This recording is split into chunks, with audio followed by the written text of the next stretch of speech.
I think you need to be very clear of distinguishing between a really good holiday and actually, could you live here? Could you day in, day out live here? It's not all sunshine, beautiful beaches and bottles in the clubs. We're experiencing a lot of nonsense and hardships as black people in the UK. People think the UK is all cups of tea. Yeah. Listen, it's hard in the UK for black people. Yeah. And again, I would rather swap that type of racism for the kind of prejudice that I might receive here on the continent. Yeah. I'd rather be in a room where, as I am now, I'm not the minority.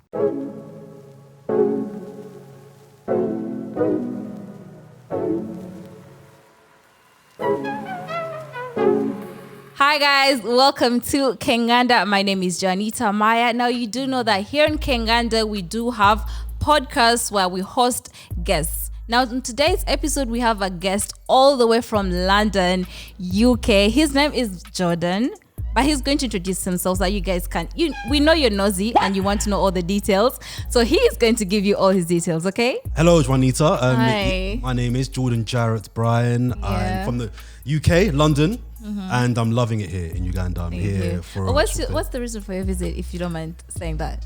Partial work, partial holiday. Okay. So I'm loving Africa. This is my third time now here on the continent. Lovely. I'm loving it. So I needed the holiday. It's been a hard year.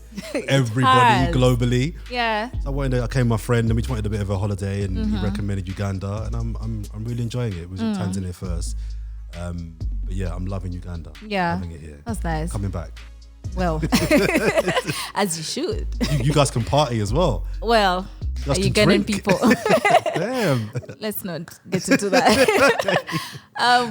Now you mentioned Blakademiks, Yes. Can you tell us more about Blakademiks? Why did you start it?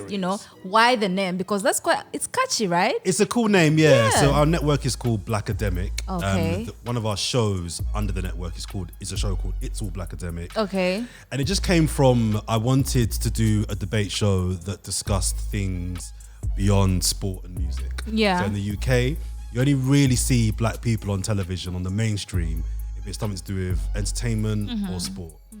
And that's great. Black people, we know are the best in music and dancing and sport. We know that. But we have a lot more to offer as well. And I wasn't seeing that in the mainstream. So I set up It's All Blakademik for us to have a safe space where black people could talk about issues that are relevant to our community. Yeah. Also in the UK, there's a lot of white people talking about black issues. I didn't like it. I was like, no. No. Yeah. So I thought, no, we need a safe space amongst our own community to discuss issues that affect ourselves. So we started up It's All Blakademik. It's been going just nearly 3 years now. Yeah. We've got a whole number of new shows as well, but this is our main show. So that's actually wise because in this climate and this era, of what's happening to the black people, Black Lives Matter. I think what your platform is trying to bring on is crucial to the people who watch you and all that. Do you think the feedback is okay? Do you think people are positive, to watching your content? Generally, yes. Yeah. People like our show. They like how it's produced. Yeah. They like our discussions. You are the talking producer. points. You own. I'm the executive producer. Yeah. Oh, so yeah. I'm the host, but I also created the show as well. Oh, okay. But yeah, the feedback's always been good. You do get some people that will give some constructive criticisms, like, oh, that show, you didn't ask that question or didn't. And that's all totally fair. Yeah. I criticize my own show. I watch back the shows and look back on things that weren't good. Yeah. Initially, we did get some white people that were saying, well, why is it only black people? Yeah. Why only black people?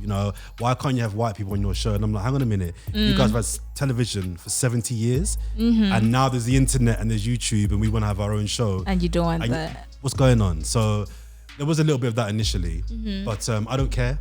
I don't care. Do you know what I mean? This is our time to talk about things that are going to hopefully affect us and hopefully progress our culture and community. Yeah. Oh, that's nice. That's really nice. I think so. I wish you all the best. I hope everyone watching this can actually go to your check YouTube. It out. It's online. Blakademik.com. We're across Facebook, Instagram, and Twitter as well. Yeah. So on top of doing the show, you also have like a podcast. Yes. So Blakademik Network is my personal project in business. Okay. But I am a sports reporter, sports correspondent for a national news program in the UK. Okay. Channel 4 News. Yeah. One of our main news programs. Okay. I'm the sports presenter for that. We have a radio show station called TalkSport. Okay. Which is one of the biggest stations in the world, sports stations. I present shows on there as well. 3 other podcasts as well. 2 are football, 1 is culture. There's a lot going on. I'm busy. That's really nice.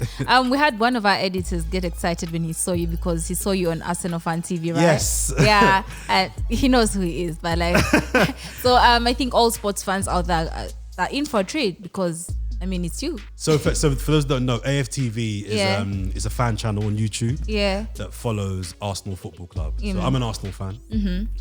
Yeah. And I know the guy that started it called Robbie in the UK. It's been going 9 years. It's massive. I'm sure people here in Africa that know are into about football, it. they know about AFTV. And I'm a regular contributor on that show as well. So when I've been to Africa 3 times now. Kenya, and now Uganda. And I get recognised more for that.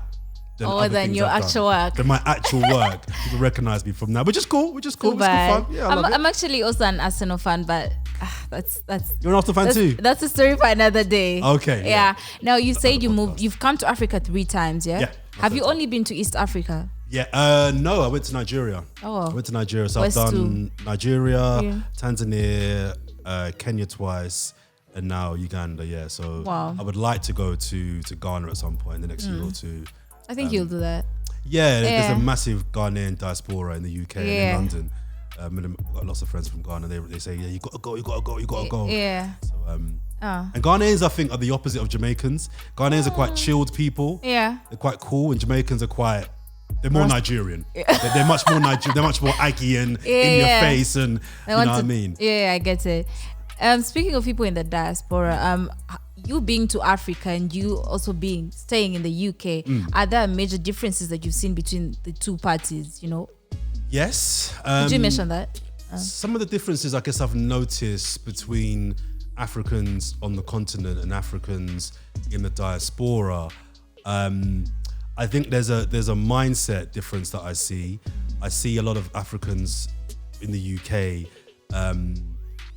I think a lot of Africans that I know they want to make their money in the UK and stay in the UK. Now, recently there's been a definite shift of a lot of Ghanaians, Nigerians, Ethiopians that are now talking and are indeed going back to their country of origin. But I think up until the last few years, there's definitely been a mindset of Africans that want to stay here and have not seen the value in wanting to go back and spending and using their money back on the continent. And that movement's happening in a way that I'm not seeing happening with Jamaicans, for example. It makes me quite sad that as someone who's Jamaican, you don't see more Jamaicans in the UK planning routes to go back to Jamaica. The mindset's very different as well. I get stared at a lot here. A lot of people stare at me in Africa. And it took me a while to realise, why is everybody staring at me? Because, I mean... Go on, you tell me why. I think I know why, but you tell me why. I think, in my opinion, you look like a giant and you have hair. I look like a who, sorry? You're a giant, like you're tall and you're buff. Okay. So like they're going to stare. I was worried at first. Look around. I was like walking, people just staring at me. But I guess I've been all over the world, and I guess anywhere I go in the world, I get stared at. Not for any reason beyond if I go to white countries, like you're black. I lived in Italy for 4 years, and I was in a small town outside Rome, and I got stared at. It's like, well, why are you here? Sort of thing. But I guess because of my mix of my hair, maybe it's because the way I dress different. And it's weird because in the UK, you can spot someone that's not from the UK. So maybe I'm staring at them. Oh, yeah. So if it's a Ghanaian or a Nigerian or a Ugandan person in London, maybe I'm staring at them because I notice you're not from here. So it's the same thing that's happening to me. But I've noticed that quite a lot. Okay. And now there's a stereotype moving around that there are some Africans in the diaspora who look down on Africans in the continent. Do you think that's true? Not anymore. Oh, not anymore. Not so much anymore. I think there probably was. And that kind of goes to my earlier point about a lot of the Africans in the UK. Maybe not the ones that were born in Africa, but the Africans who were born in UK, there was the kind of not wanting to know or not caring so much about what's happening on the continent and not having any interest at all. Because that's changing now. And I think what's also changing is I don't think a lot of Africans in the UK look down on people on the continent anymore. I mean, you're from the continent, so you can tell me if you feel that. But I don't see that from the Africans around me. In fact, if anything, I see more Africans around me in the UK actually, I don't say envious, but making a real tangible effort to invest back on the continent. I'm seeing a lot more of that. Yeah, so that's really I think there was a time when there was a kind of snobbery and looking down on Africans on the continent. But I think it's happening less and less now. Yeah. Personally. Now, for anyone watching out there who'd like to move, what would you say to that type of person? You know, we have Africans who are in their countries, but they work so hard so they can leave the African country.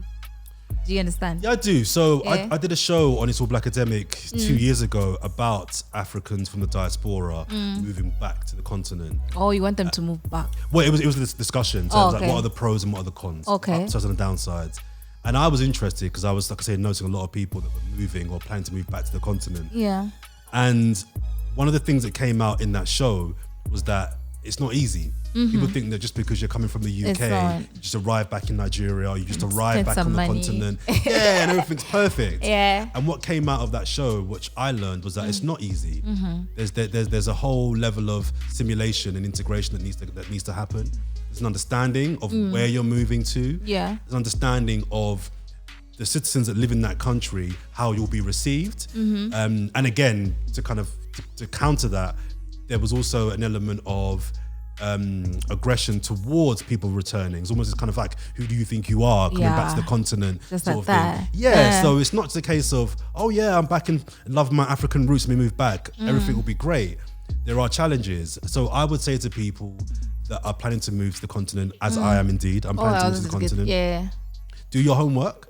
Do your research, just what I'm doing right now. I've got an idea of where I want to move to, but I'm doing a lot of listening to people, a lot of talking to people about, okay, how am I going to survive? And also, one of the things that I was very conscious of when I came to Africa the first time, and it kind of slips out every now and again, was not looking at Africa through the prism and through the eyes of a Westerner.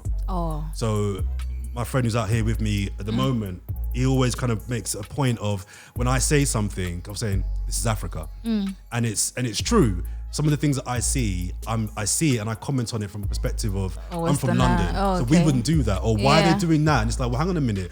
Just because it's not good where you're from, that doesn't mean that it doesn't work here. So it's understanding the fact that what's common sense to you isn't common sense to everybody else. And I think getting that into my head and understanding that you're moving to a different culture, a different country with different ways of doing things, will take a bit of time. Do you know what I mean? And I can't just come here with my English pounds and think that, you know what I mean? Yeah, it's not like that. Yeah, that's really nice. And also, sorry, the difference between a holiday and moving here. So I've been to Kenya twice now, and the first time I went, I came back saying, I'm moving to Kenya. I love Kenya. You love Kenya. It. But I was thinking also in my mind, am I just getting gassed up? Like, it was just a great holiday, but living there is a different thing. True. I went back a second time and loved it even more. So I think you need to be very clear of distinguishing between a really good holiday and actually, could you live here? Could you day in, day out live here? It's not all sunshine, beautiful beaches and bottles in the clubs. Do you know what I mean? There's a reality of living here too that's important to understand too. Yeah.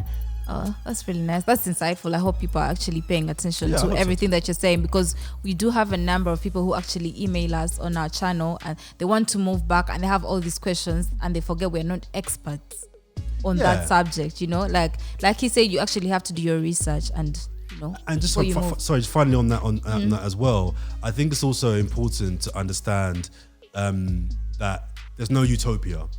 So whilst, you know, a few of my African friends in the diaspora where I live in London have said, look, you've loved it in Kenya, you're loving it in Tanzania, Uganda, that's fine. But don't think that because we have problems in the UK, that Kenya or Uganda is perfect. Yeah. Because you're swapping one set of problems for another. Thank you. Do you know what I mean? The upsides here aren't in the UK. Yeah. But there's good things about the UK that I'm sure many people in Africa would love to have in Africa as well. Yes. So it's me understanding and learning that you're not just going to a perfect country. There will be downsides as well. I think that's important to understand. That's really nice. Now, can you tell us about your life in the UK? My life in the UK? Yeah. Yo, my life is cool, you know. I keep a simple life. That's why everyone is. Why would you want to move to Africa if your life in the UK is? It's a good question, cool. And it's a question I think that it comes from people who live here. Yeah. Because to my point earlier, people I think see the upside of the UK, and they're like, well, why would you want to move here? Because they understand the downsides and the hard bits about living in Uganda and on the continent. I want to move to Africa because essentially you have one life, and I feel very, very happy here. I feel really happy. I get really hot. I sweat very easily, and I'm always getting the heat. Any little heat, and I'm just like dying. I'm walking through the streets, and people are looking at me just sweating. Yeah. I'll get over that. Yeah. But I've decided that life is too short, and I want to live happy, and I feel very happy here. Aww. I feel very, very. It's just a feeling that I wake up in the morning here, and I just feel I'm in a good mood. The sun, the people. You know, like I said, I've been to Kenya, Uganda. The people are just really nice. Now, look, I'm not stupid. There'll be some. Sorry, Cool. there'll be some horrible people here too, of course. Yeah. But I just feel very happy here, and I think what COVID also and the lockdown globally has shown everyone is that in terms of working, the job that I do have to be in the UK. Oh, you can be anywhere and do my job. remote. Yeah. So I can work here and continue doing my job. I want the beaches. I want the beaches. I want to live and wake up on the beaches. And you guys have some beautiful beaches. Yeah. And the final thing as well is, again, to repeat my point from earlier, we're experiencing a lot of nonsense and hardships as black people in the UK. People think the UK is all cups of tea. Yeah. Listen, it's hard in the UK for black people. Yeah. And again, I would rather swap that type of racism for the kind of prejudice that I might receive here on the continent. Yeah. I'd rather be in a room where, as I am now, I'm not the minority. Oh my God. Whereas in the UK, you often are. And I just think that would make me feel happy. Yeah. And the women here are cool as well. Let's have it right. The women here are amazing. I'm not gonna lie. Speaking of racism, I'm sorry, that's a sensitive subject. But like, can you tell us a story, or what's that one thing that happened to you about racism and you're just like, you know what, I've had it? So you know what, the UK is a funny one because especially as we're recording this, it's a year from George Floyd's murder. Yeah. People always say, and even in the UK, there's no racism in the UK, or the police don't shoot people in the UK. What are you complaining about? But the racism in the UK is covert. Whereas the racism in somewhere like the States is overt, it's obvious, it's clear. Yeah. You get shot by a policeman, that's very clear and obvious. Whereas in the UK, it's much more systemic, it's much more subtle. And in a way, I think that's worse. Because at least with the racism you're experiencing in America, you know what you're dealing with. You know what's coming. Yeah. You may lose your life, but you know what's coming. Whereas in the UK, it's much more insidious and it's much more circumvented. Yeah. So you don't know where it's coming from. So I can't think of off the top of my head right now an obvious example of where I've experienced racism. But just living in the UK, you know that you are living in a two-tier society. Yeah. And I don't want to live in that society. I'd rather earn less money and be in a country of black people and deal with the problems that come with. Because let's have it right. Being around black people can be problematic as well. Yeah. You know what I mean? But I'd rather deal with that problem than the current problem. Yeah. Do you know what I mean? Yeah, I get it. So we're experiencing issues in the UK as well as black people. But I think maybe because our money is stronger, people just think, what are you complaining about? Yeah, you have good money. All. You have everything. What are you moaning about? We have nothing here. You have everything. It's not really about the money. And I know people say that with money, but for me it's much more about quality of life and being respected. And I feel like, and it's a guess, I feel like I'll be more respected and protected here. That's true. Than I would there. And the worst case scenario, London ain't going nowhere. Not going nowhere. Always go back. Just go back. Go back and start over. It's not the end. There you go. Yeah, that's lovely. Now, do you have any last words for our viewers? I'm loving your country and What's your your best dish in Uganda so far? My best dish? Yeah. See, you guys cook chicken really well. I've had some chicken here that you guys do well. I don't know. I've not really had any traditional Ugandan food. I think that's boiled chicken. I will. But the chicken that you guys have here, you cook it differently. Yeah. And it's very, very, very nice. Everywhere we've been, we've had good food. It's really hot. I'm wearing a hoodie only to show off my branding. But it's so hot and I'm sweating, so that was a stupid idea. Yeah. But no, I'm loving it here and I'll definitely come back for sure. Okay. Oh, your last words to the people. Live your life, enjoy yourself. You have one life to live. Have a good time, man. And no matter how tough you think things are for you, and being around the continent, I've seen how hard it can be for some Africans. It's harder for somebody else. No matter how hard it is for you, there's someone else who's having it harder. So one thing that I try to do is keep perspective and keep the basics. If you have parents that you love, you have your children, you have your health, and you have a little money to spend on food and travel. Those are the basics, and keep hold of those things. Don't get caught up in the nonsense too much. I think COVID has taught us that as well. We were all restricted for a year. it didn't matter how much money you had, everyone was at home. So my message would be just appreciate and respect the little things that you do have, and hope for bigger blessings along the way. Oh, wow. I felt like you're preaching to me. Wow, that was a word. Yeah, that was a word. Oh, thank you so much. Now, can you plug yourself, Yeah, man, socials I like and everything? So it's all Blakademik is our all show. Blakademik. We have a website. Blakademik, it's not a C, it's a K. No C, so Blakademik. Yeah. We're across Instagram, Twitter, and Facebook. Yeah. The Blakademik. Yeah. Our website, blakademik.com, and we have a YouTube channel as well, Blakademik as well. Yeah. Check us out. We've got merchandise on there. Everything. Support. Yeah. And the content on there is like educative, so you're not going. You're learning. It's a wide breadth of stuff. We do stuff from politics to music to comedy to food, sports, relationships. We have a wide breadth of stuff on there. And we're going to be looking to launch Blakademik Africa very soon as well. So look out for that too. Oh, okay. Okay, thank you so much. Now, I think we've come to the end of this episode. Guys, please go hit up his, channel. Go watch, buy his merch. I think I'm going to get a hoodie. Yeah, we'll talk. I'll hook you up. I'll hook you up. Yeah. All right, guys, we've come to the end of this episode. I hope you learned something, because I definitely learned something. And I'm going to go to his channel and check him out. I'm going to go to the website and buy everything, Support. Support Black businesses. Now, anyway, guys, make sure you like this video and subscribe to our YouTube channel, because what are you doing with your life if you're not subscribed to Kenganda? I mean, we have new things dropping every day. So please do subscribe and follow us on all our social media pages: Kenganda Nation Instagram, Kenganda Nation Facebook, Kenganda Nation Twitter. I'm your host, Janita. See you next time.